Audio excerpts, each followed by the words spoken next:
अब देखो, अभी तक अपने एलिमेंट्स का क्लासिफिकेशन पढ़ा था। सबके अंदर एटॉमिक एटॉमिक मास के बेसिस पे, वजन के बेसिस पे सबको क्लासिफाई किया गया था। ठीक है। अब जो मॉडर्न पीरियोडिक टेबल है, मॉडर्न पीरियोडिक टेबल, ठीक है, जो मॉडर्न पीरियोडिक टेबल आई उस पे क्लासिफिकेशन कराया गया था एटॉमिक नंबर। अब देखो, एक और तकनीकी चीज यहाँ से क्वेश्चन पूछा जा सकता है, अरे यार ये माइक किसका चालू है? सब अपने आप को म्यूट करो। ठीक है। अब देखो इसमें है क्या, अगर मान लो कि ये मैंने कॉलम कर रखा है, मैंने बोला कि इस जगह पर 50 केजी वेट वाला बैठेगा। अब मान लो अगर दो आदमियों का 50 केजी वेट हुआ तो क्या होगा? मुझे दो को बिठाना पड़ेगा, लेकिन ये जगह तो एक ही है। एटॉमिक मास में प्रॉब्लम्स बहुत आती थी। क्यों? अगर मैं एटॉमिक मास के हिसाब से सेट करूं तो कुछ एक के एटॉमिक मास आगे पीछे करने पड़ते थे प्रॉपर्टीज के हिसाब से। लेकिन याद रखना, जो मॉडर्न पीरियोडिक टेबल थी वो एटॉमिक नंबर के बेस पे क्लासिफाई की गई थी। Very important, atomic number is fundamental property. Fundamental property, atomic number बोलना मतलब उस एटम का number of proton. Atomic number means number of proton. एक बात याद रखना, हर एटम का फिक्स्ड नंबर ऑफ प्रोटॉन होता है। किसी का एक है, किसी का दो है, किसी का तीन है। कोई ऐसे दो एटम पॉसिबल है ही नहीं जिनका same number of atomic number हो सके। समझ में आ रहा है? यस और नो? तो हर एक एटम पर जब डिवाइड किया गया या फिर क्लासिफिकेशन किया गया तो कोई तकलीफ आनी ही नहीं थी। क्यों? हर एक एटम का खुद का एटॉमिक नंबर होता है, तो हर एक एटम को अपनी अपनी जगह मिल ही जानी थी। और ये सबसे फंडामेंटल प्रॉपर्टी है, मतलब एटॉमिक नंबर हर एक एटम का फिक्स्ड होता है। कोई भी दो एटम्स का सेम एटॉमिक नंबर नहीं हो सकता। अब वेरी इंपॉर्टेंट, हमने क्लासिफिकेशन कर दी मॉडर्न पीरियोडिक टेबल में। अब देखो, मॉडर्न पीरियोडिक टेबल में क्लासिफिकेशन में क्या क्या किया गया है। मॉडर्न पीरियोडिक टेबल में तुम लोगों ने देखा होगा, थोड़ी ये ऐसी टाइप की एक टेबल है। यस और नो? ठीक है। अब ये इसमें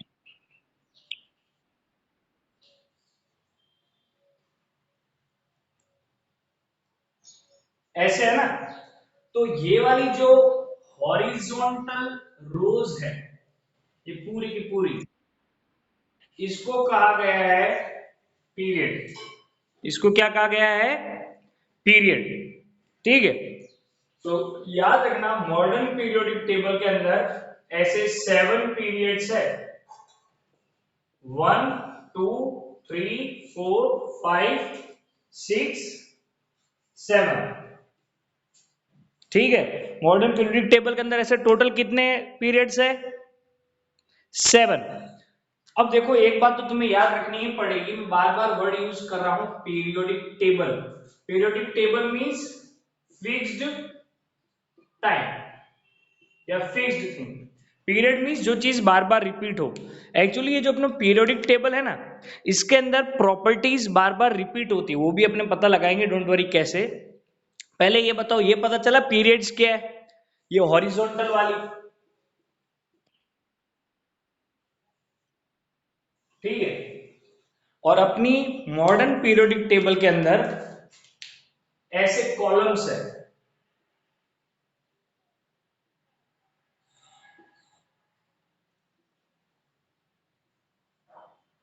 ये जो वर्टिकली खड़े हैं ना कॉलम्स, उनको कहा गया है ग्रुप्स। उनको क्या कहा गया है? ग्रुप्स। मॉडर्न पीरियोडिक टेबल के अंदर टोटल 18 ग्रुप्स है। समझ में आया? ऐसे टोटल कितने ग्रुप्स है? टोटल 18 ग्रुप्स है।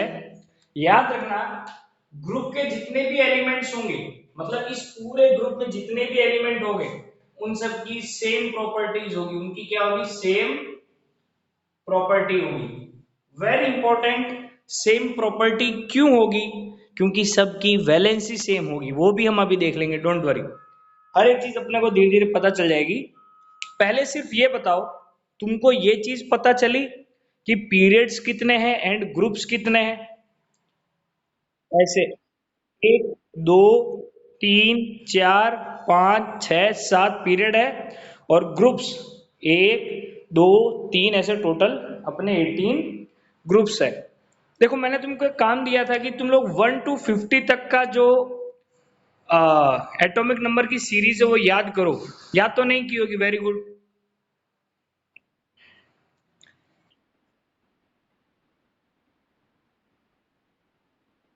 मैं एक बता देता हूं, मैंने तुमको 1 to 50 क्यों बोला, ताकि तुम जब याद करना शुरू करोगे 50 तक के लिए, तो तुम क्या करोगे, याद करने के लिए बार बार रटने की कोशिश करोगे, तब जाके तुमको 1 to 20 अच्छे से याद होगा। समझ में आ रहा है कि नहीं? 10th स्टैंडर्ड जो है तुम्हारी, उसमें बेसिकली 1 to 20 तक ही याद रखना है।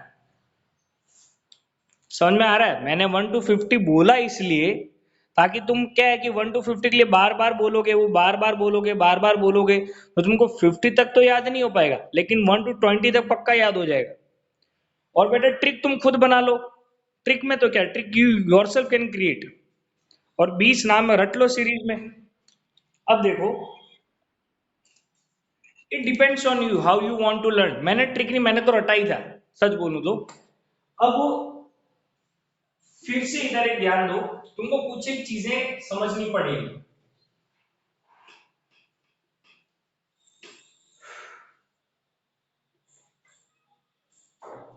मैं पहले तुमको थोड़ा एटम के स्ट्रक्चर के बारे में बता देता हूं, फिर हम आगे की प्रॉपर्टीज पढ़। देखो, ये अपना न्यूक्लियस है,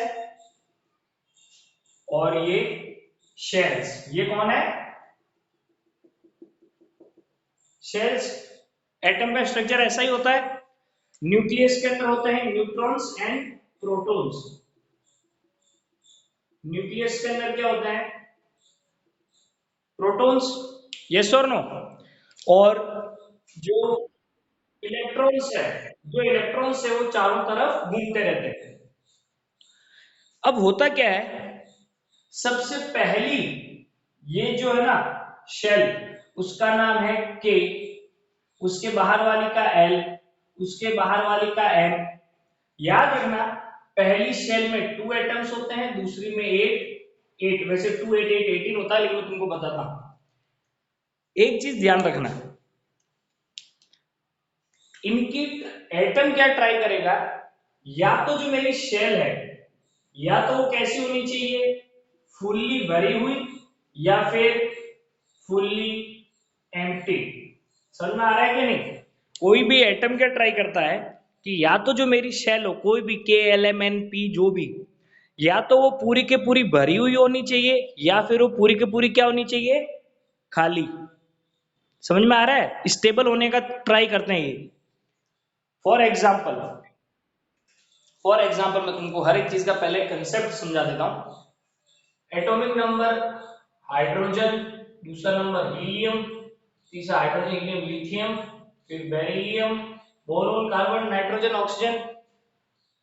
हाइड्रोजन पहला नंबर है, एटॉमिक नंबर मतलब इसमें एक प्रोटॉन है और एक इलेक्ट्रॉन है।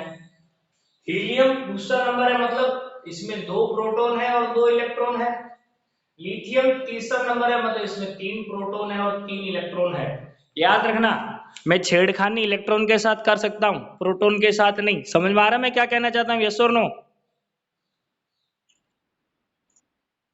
अब देखो, स्ट्रक्चर बनाता हूं मैं, इनका स्ट्रक्चर बना के तुमको समझा देता हूं।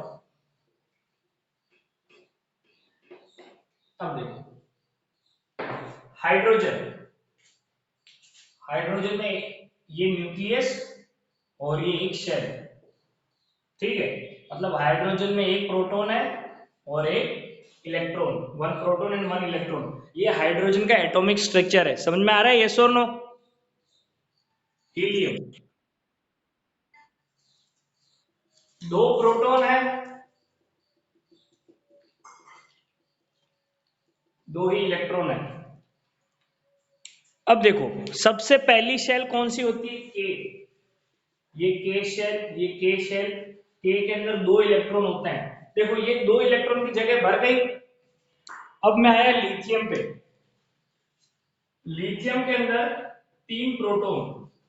अब याद रखना, मैं इस शेल के अंदर जो के शेल है उसके अंदर सिर्फ दो ही इलेक्ट्रॉन डाल सकता हूं, तीसरा मुझे अगले वाली शेल में डालना पड़ेगा। समझ में आ रहा है? टू, पहली शेल जो है उसमें टू, अगले वाली में एट, उसके अगले वाली में 18, ऐसे होता है। तो देखो ये स्ट्रक्चर है। हाइड्रोजन एक प्रोटॉन एक इलेक्ट्रॉन, एक और बढ़ा तो एक इलेक्ट्रॉन और बढ़ गया। लेकिन क्योंकि अब के शेल पूरी हो गई थी तो एक और शेल ऐड हो जाएगी, के एल। अब एल के अंदर ये एक इलेक्ट्रॉन डाल दिया। अब क्या है, एक बात याद रखना, जो पीरियड होता है ना, पीरियड ऐसे, जिसको हम कहते हैं पीरियड, टोटल कितने पीरियड्स है, 7। पीरियड में हम जैसे जैसे आगे बढ़ते हैं एक एक एटॉमिक नंबर बढ़ता रहता है। यस और नो? एक एक एटॉमिक नंबर बढ़ रहा है, इसका मतलब जो कोई भी, देखो ये एक पीरियड है, ये दूसरा, ये तीसरा। मैं पहले ही बता दूं, जो पहले पीरियड में एलिमेंट है उनके एक ही शेल, दूसरे नंबर में जो पीरियड है उनके दो शेल, तीसरे नंबर के जो पीरियड है उनमें तीन शेल है। समझ में आ रहा है? पीरियड नंबर से समझ जाना उनमें शेल कितनी है। पहला नंबर पीरियड है, पहले नंबर पीरियड में सिर्फ हाइड्रोजन और हीलियम है तो उसमें एक ही शेल होगी। दूसरा नंबर पीरियड के अंदर कौन है, lithium, beryllium, boron, carbon, nitrogen, oxygen, fluoride, neon, तो उसके अंदर दो शेल होगी। अरे पीरियड्स पता है कि नहीं? जो एक पहला पीरियड है ना, इसके अंदर एक शेल, दूसरा पीरियड है तो इसके अंदर कितनी शेल होंगी, दो, चौथा है तो चार। तो एक तो चीज याद रख लेना, पीरियड के अंदर नंबर ऑफ शेल सेम रहती है, लेकिन जैसे जैसे मैं पीरियड में आगे बढ़ता जाऊंगा तो एक एक एटॉमिक नंबर बढ़ता जाएगा, एक एक एटॉमिक नंबर बढ़ता जाएगा, मतलब एक एक इलेक्ट्रॉन बढ़ता जाएगा। ये चीज याद रखनी पड़ेगी, मोस्ट इंपॉर्टेंट। तुमको ये चीज समझ में आ रही है कि नहीं, यस और नो? देखो अगर ये चीज समझ में नहीं आ रही तो मुझसे पूछ लेना, मैं पहले ही बता देता हूँ। अब हमको कुछ एक चीजें पता लगानी पड़ेगी। देखो मैं पहले ही बता दूं, मैंने तुमको 1 to 50 क्यों याद करने को दिया था, क्योंकि तुम 50 तक बार बार जब बोलने की कोशिश करोगे तो क्या है कि 1 to 20 तुम इतनी बार पढ़ चुके होगे ना कि तुमको अच्छे से याद हो जाएगी। अब देखो हमको पढ़नी पड़ेगी प्रॉपर्टीज।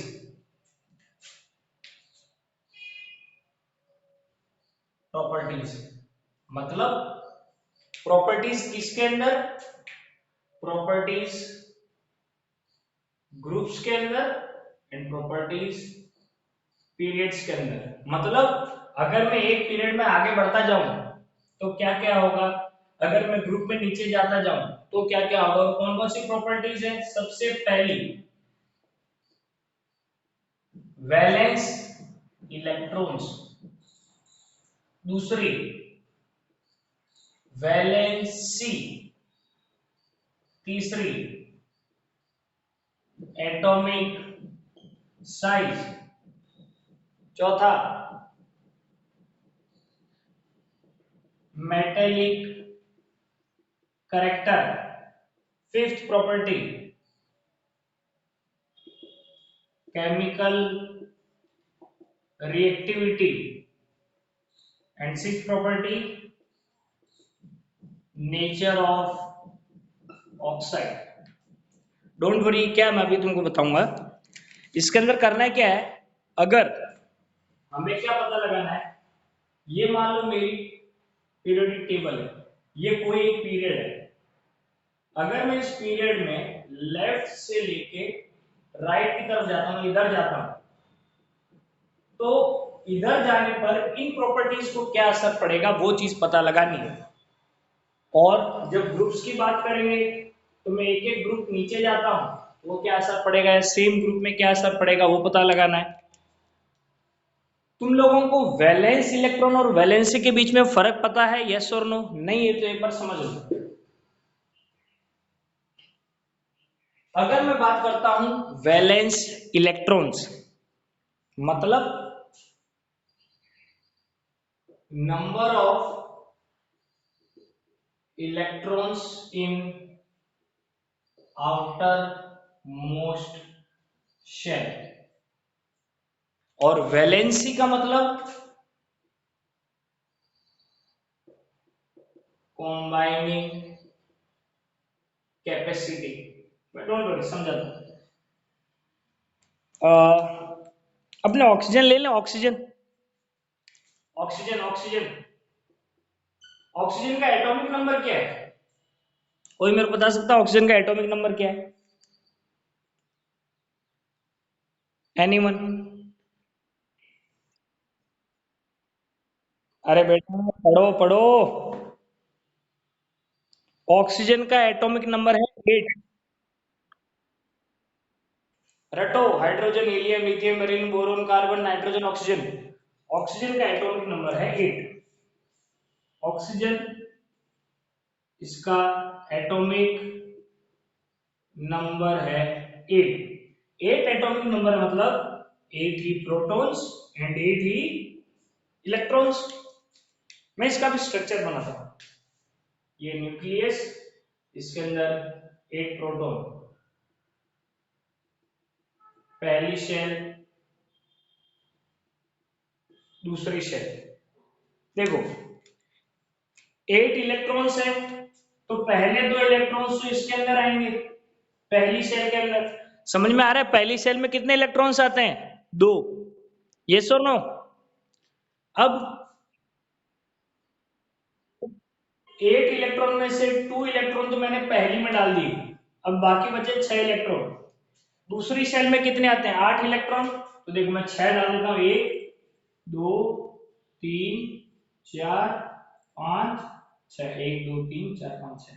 देखो दूसरी वाली शेल में मैंने कितने डाल दिए? 6 इलेक्ट्रॉन। यहां से 2 क्वेश्चन राइज होता है। ऑक्सीजन की इलेक्ट्रॉन, ठीक है, मेरी आवाज आ रही है? देखो ऑक्सीजन के इलेक्ट्रॉन्स वैलेंस इलेक्ट्रॉन्स मींस सबसे बाहर कितने इलेक्ट्रॉन है? 1 2 3 4 5 6 इलेक्ट्रॉन। ओके, वैलेंस इलेक्ट्रॉन्स है 6। सबसे बाहर वाली शेल में कितने हैं? 6 इलेक्ट्रॉन्स है। अब valency, very important, valence electron और वैलेंसी में फर्क क्या है? देखो कोई भी एटम क्या ट्राई करेगा, जो उसकी सबसे बाहर वाली शेल है, या तो वो क्या होनी चाहिए? पूरी भरी हुई होनी चाहिए, या फिर एम्प्टी होनी चाहिए। याद रखना, अगर मेरे को वैलेंसी पता लगानी तो फुल और एम्प्टी का केस है। अब मेरे को एक बात बताओ, जो ये लास्ट वाली शेल है उसके अंदर कितने इलेक्ट्रॉन्स होने चाहिए? 8 इलेक्ट्रॉन्स, यस और नो? लेकिन इसके पास 8 इलेक्ट्रॉन्स नहीं है, इसके पास कितने इलेक्ट्रॉन्स कम पड़ रहे हैं? 2।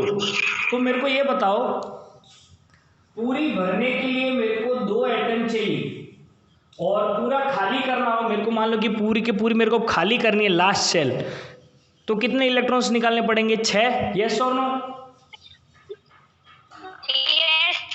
अब मुझे बताओ 2 लेना ज्यादा आसान है या 6 निकालना ज्यादा आसान है? 2 लेना ज्यादा आसान है। 2 इलेक्ट्रॉन लेना ज्यादा आसान है ना, बजाय 6 इलेक्ट्रॉन निकालने के। Yes sir. तो इसकी वैलेंसी क्या होगी? 2। इसकी वैलेंसी क्या होगी? 2। समझ में आया क्या नहीं? वैलेंस इलेक्ट्रॉन और वैलेंसी का फर्क। वैलेंसी मतलब कंबाइनिंग कैपेसिटी, मतलब शेल को फुल करने के लिए या एम्प्टी करने के लिए कितने इलेक्ट्रॉन्स चाहिए, उसको कहते हैं वैलेंसी। लेकिन वैलेंसी डिपेंड करती है वैलेंस इलेक्ट्रॉन्स के ऊपर। समझ में आया कि नहीं, सर नो? Yes sir. अब एटॉमिक साइज मींस या आपका न्यूक्लियस है या आपकी आउटर मोस्ट शेल है, तो न्यूक्लियस से लेकर आउटर मोस्ट शेल तक की आपकी कितनी रेडियस है, वही आपकी atomic size. Metallic character means metal और नॉन मेटल की चीज है। केमिकल रिएक्टिविटी मींस वो कितने जल्दी या फिर कितने आसानी से रिएक्शंस करता है। एंड नेचर ऑफ ऑक्साइड, 1000 बार तुमको ये पढ़ाया भी जा चुका है 8th में भी। अगर मेटल है तो वो बेसिक ऑक्साइड बनाएगा, और अगर नॉन मेटल है तो एसिडिक। तो अब हम प्रॉपर्टी शुरू करेंगे पीरियड की। किसकी शुरू करेंगे? पीरियड की।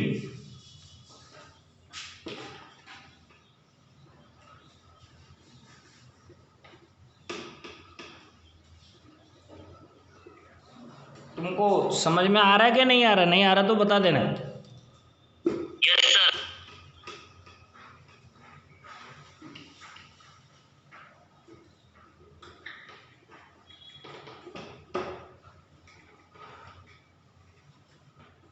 एक बार सबके सब अपना फ्रंट कैमरा चालू करो।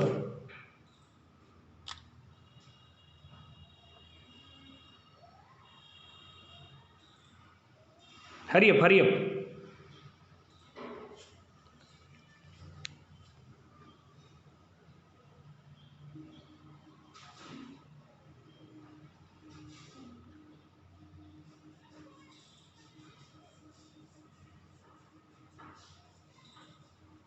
ठीक है, अब इधर ध्यान दो।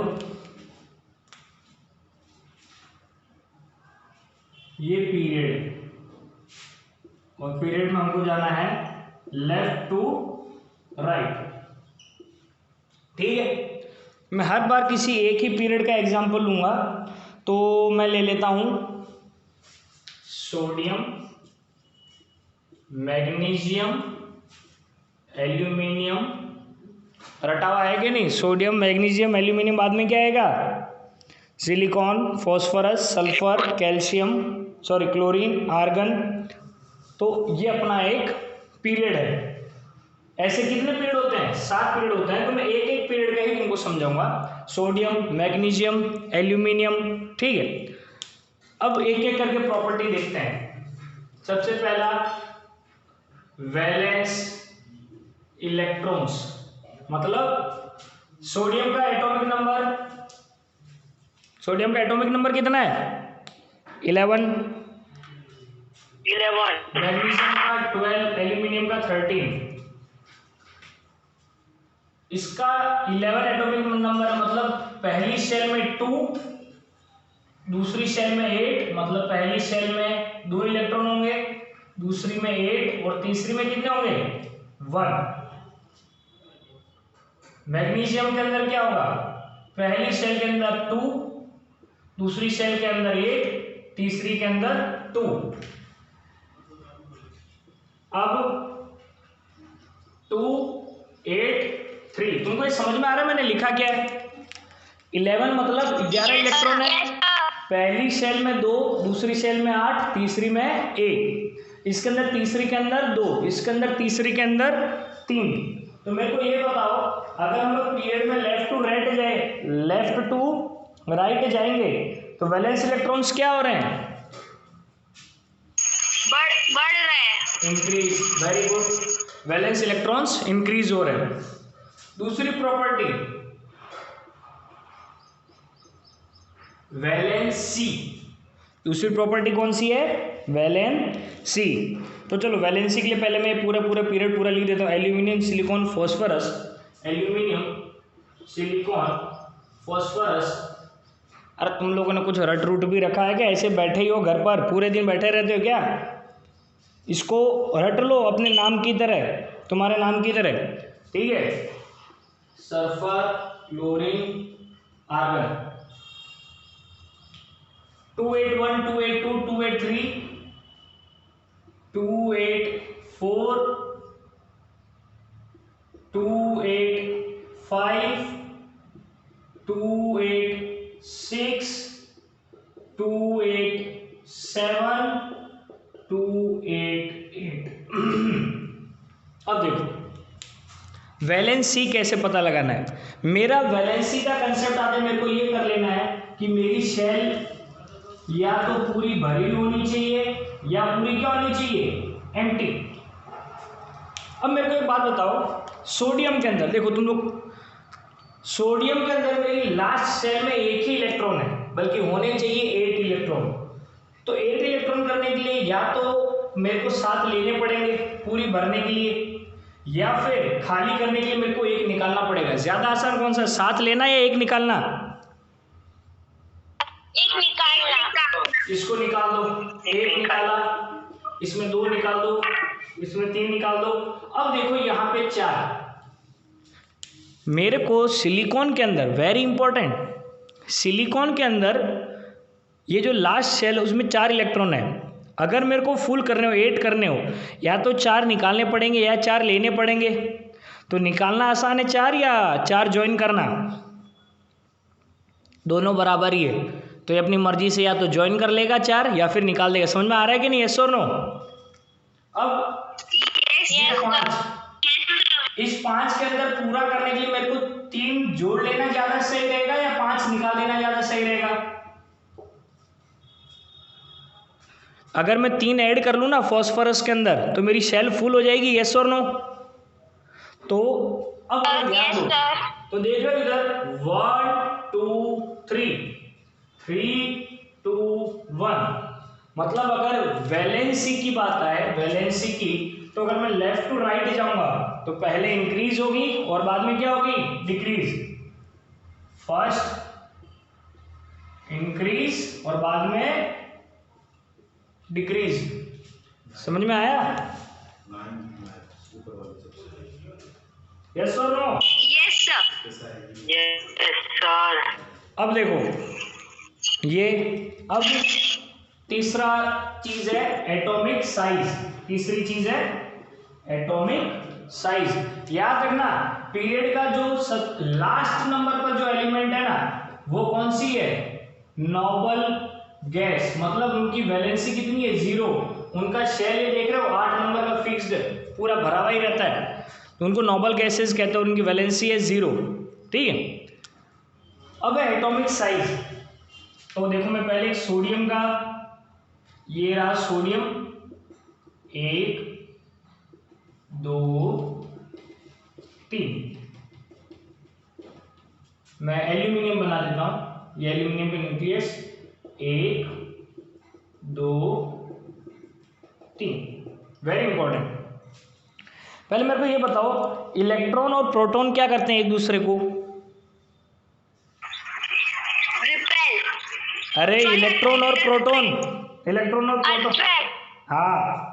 अब देखो इसमें सोडियम के अंदर 11 प्रोटॉन्स और बाहर 11 ही, अंदर 11 प्रोटॉन्स और बाहर 11 इलेक्ट्रॉन्स। एल्यूमिनियम के अंदर 13 प्रोटॉन्स और बाहर 13 इलेक्ट्रॉन्स। मेरे को एक बात बताओ,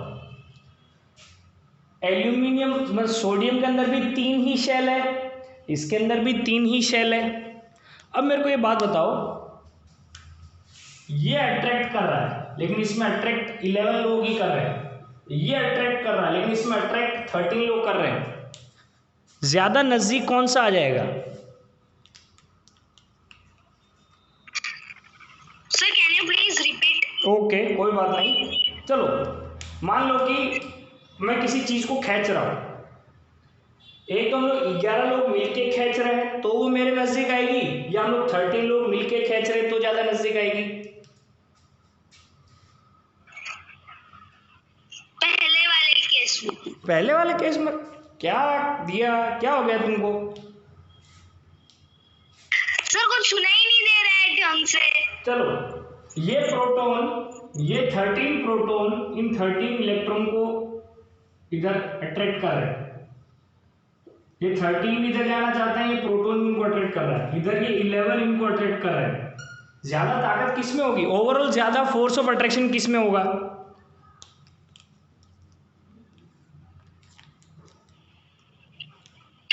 13 वाले 13 में। देखो ये प्रोटॉन इसको इधर खींच भी रहे हैं और इलेक्ट्रॉन इधर जाना भी चाहते हैं, इधर ये 11 प्रोटॉन खींच भी रहे और 11 इलेक्ट्रॉन जाना भी चाहते हैं, लेकिन यहाँ नंबर या फिर फोर्स ऑफ अट्रैक्शन ज्यादा है। क्यों? नंबर ऑफ प्रोटॉन इलेक्ट्रॉन ज्यादा है, तो क्या है कि यहाँ की जो रेडियस है वो छोटी होगी, मतलब ये ज्यादा क्लोज आ जाएंगे। समझ में आ रहा है कि नहीं? यस और नो? और ये कम क्लोज आएंगे, और आगे वाले में जाओगे तो और ज्यादा अट्रैक्शन होगा तो और छोटा हो जाएगा। तो याद रखना, एटॉमिक साइज के अंदर अगर तुम लेफ्ट टू राइट जाओगे तो तुम्हारी साइज छोटी हो जाएगी। समझ में आया कि नहीं? यस और no? Yes, sir. Yes, sir. अब है मेटेलिक करेक्टर।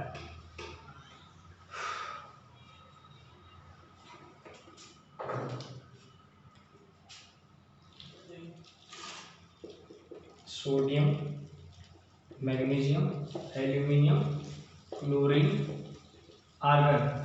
चलो इससे पहले ही मैं ये बताऊं, तुमको बताइए सोडियम क्या है? मेटल है। क्लोरीन क्या है? Non metal. चलो डोंट वरी, वो चीज मैं बाद में तुमको बताऊंगा। सॉल्ट पढ़ा है? सॉल्ट NaCl, Na+Cl-, ये मेटल है पॉजिटिवली चार्ज, ये क्लोरीन है नेगेटिवली चार्ज। एक बात ध्यान दो, इधर सोडियम की मैं इलेक्ट्रॉनिक कॉन्फ़िगरेशन लिख रहा हूं 2, 8, 1। क्लोरीन की क्या होगी? जल्दी बोलो। 2, 8, 7। इलेक्ट्रॉनिक कॉन्फ़िगरेशन लिख दी। अब इसकी वैलेंसी क्या है? अगर ये एक इलेक्ट्रॉन निकाल दे, अगर ये एक इलेक्ट्रॉन निकाल दे अपनी बॉडी में से, ये एक इलेक्ट्रॉन निकाल दे, तो इसकी जो थर्ड शेल है वो खाली हो जाएगी। यस और नो? Yes, sir. अब एक बात याद रखो, Yes, sir. मेरे पास 10 इलेक्ट्रॉन है और 10 ही प्रोटॉन है। मैंने मेरे अंदर से एक इलेक्ट्रॉन निकाल दिया, तो मैं ओवरऑल पॉजिटिवली चार्ज हूं कि नेगेटिवली चार्ज? Positive. यस, इसने एक इलेक्ट्रॉन निकाल दिया तो सोडियम पॉजिटिवली चार्ज है। सोडियम कैसा चार्ज है? Positively charge. अब इधर, अब अगर ये 7 इलेक्ट्रॉन्स है, ये एक इलेक्ट्रॉन और ऐड कर ले खुद के अंदर, तो क्लोरीन की थर्ड शेल पूरी हो जाएगी। अगर ये एक ऐड करता है तो ये कैसा चार्ज है? क्लोरीन नेगेटिवली चार्ज हो जाएगा। यस और नो? Yes, sir. अब देखो, इसमें एक पॉजिटिव, इसमें 2 पॉजिटिव, इसमें 3 पॉजिटिव, ऐसे कर करके लास्ट में नेगेटिव। ठीक है, अब मेरे को एक बात बताओ, जो मेटल्स होते हैं, अब तुमको समझना पड़ेगा, जो मेटल्स होते हैं वो क्या करते हैं? Loose electrons. मेटल्स क्या करते हैं? इलेक्ट्रॉन्स को लूज करते हैं। और याद रखना, पॉजिटिवली चार्ज को हम लोग क्या कहते हैं? कैटायन। और जो नॉन मेटल्स होते हैं वो क्या करते हैं? Gain electrons. याद रखना, जो इलेक्ट्रॉन्स लूज करते हैं, इलेक्ट्रॉन लूज करेगा तो पॉजिटिवली चार्ज होगा, तो इनको इलेक्ट्रोपॉजिटिव कहते हैं। और जो इलेक्ट्रॉन्स लेगा वो नेगेटिवली चार्ज होगा, तो इनको इलेक्ट्रोनेगेटिव भी कहते हैं। ठीक है, अब देखो, तुमको पता है कि जैसे आगे आगे आगे आगे जाते जाएंगे साइज छोटी होती जाएगी, मतलब बड़ी साइज, छोटी साइज, एकदम ही छोटी। अब देखो, यहाँ एक प्रोटॉन है, यहाँ एक इलेक्ट्रॉन है, और यहाँ एक प्रोटॉन है, यहाँ एक इलेक्ट्रॉन है। तो ये बात बताओ, ये वाला इलेक्ट्रॉन लूज करना ज्यादा आसान है या ये वाला?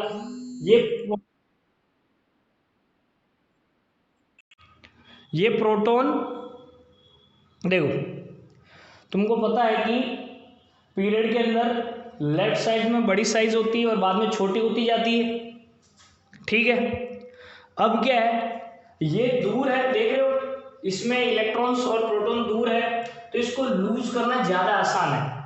लेकिन जैसे जैसे हम आगे बढ़ जाएंगे साइज छोटी होती जाएगी, तो ये प्रोटॉन और इलेक्ट्रॉन काफी नजदीक है। याद रखना, जितना ज्यादा नजदीक उतना तगड़ा फोर्स बॉन्डिंग। ठीक है, तो इसमें इलेक्ट्रॉन लूज करना मुश्किल है।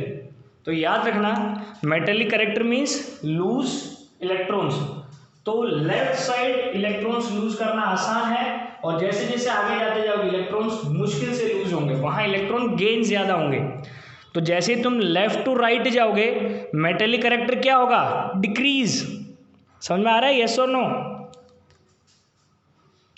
Yes sir. अब इसी से तुमको, अब मेरे को ये बताओ मेटल्स जो है, मेटल के जो ऑक्साइड है वो कौन सा वो बनाते हैं, एसिडिक या बेसिक? Acidic, sorry basic. नहीं नहीं बेसिक। तो याद रखना जो लेफ्ट हैंड साइड है वो बेसिक ऑक्साइड होंगे, और नॉन मेटल्स कैसा बनाते हैं, एसिडिक नेचर। तो अगर तुम लेफ्ट टू राइट जाओगे तो बेसिक करेक्टर कम होगा और एसिडिक करेक्टर ज्यादा होता जाएगा। देखो यार मेटल से याद कर लो, मेटल्स है तो बेसिक करेक्टर, नॉन मेटल्स है तो एसिडिक करेक्टर, ठीक है। अब एक बहुत ही इंपॉर्टेंट चीज, chemical reactivity. Chemical reactivity means आप कितनी आसानी से रिएक्ट कर सकते हो। तो याद रखना केमिकल रिएक्टिविटी आगे जाओगे तो पहले थोड़ी सी डिक्रीज होगी और फिर इंक्रीज होगी। क्यों, वो भी बताता हूं। देखो एक इलेक्ट्रॉन लूज करना ज्यादा आसान है बजाय 2 इलेक्ट्रॉन के, यस और नो? तो सोडियम आसानी से रिएक्ट हो जाएगा और मैग्नीशियम मुश्किल से। क्यों, मैग्नीशियम को 2 इलेक्ट्रॉन लूज करना है, इसलिए पढ़ा भी होगा sodium is highly reactive, yes और नो? क्यों, सोडियम को सिर्फ एक ही इलेक्ट्रॉन लूज करना होता है इसलिए। समझ में आ रहा है, यस और नो? Yes sir. मैं अभी क्या, चलो ये अपना पीरियड्स की प्रॉपर्टीज पूरी हुई। मैं राइट नाउ तुम्हारे ग्रुप में एक लिंक भेजूंगा, उसको ज्वाइन करना, फिर हम अभी के अभी ग्रुप्स का पढ़ के चैप्टर कंप्लीट करना है।